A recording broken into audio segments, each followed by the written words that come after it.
மகாராஷ்டிர சட்டமன்ற தேர்தலில் 65% வாக்குகளும், ஜார்க்கண்டில் 2ஆம் கட்ட சட்டமன்ற தேர்தலில் 68% வாக்குகளும் பதிவாகியுள்ளதாக தேர்தல் ஆணையம் தெரிவித்துள்ளது. மகாராஷ்டிர மாநிலத்தில் மொத்தமுள்ள 288 சட்டமன்ற தொகுதிகளுக்கு நேற்று ஒரே கட்டமாக தேர்தல் நடைபெற்றது.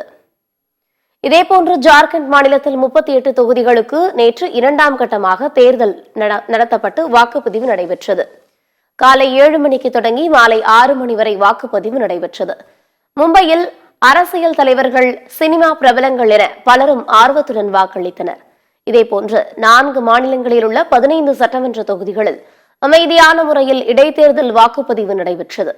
இந்நிலையில் மகாராஷ்டிரா சட்டமன்ற தேர்தலில் 65% வாக்குகளும், ஜார்க்கண்ட் 2ஆம் கட்ட சட்டமன்ற தேர்தலில் 68% வாக்குகளும் பதிவாகியுள்ளதாக தேர்தல் ஆணையம் தெரிவித்துள்ளது.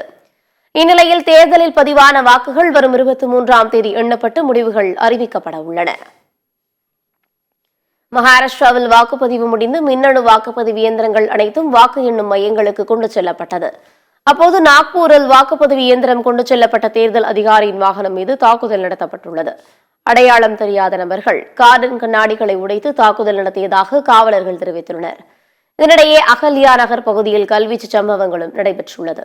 தேர்தல் விவகாரம் தொடர்பாக இந்த மோதல் நடைபெற்றதாக கூறப்படுகிறது.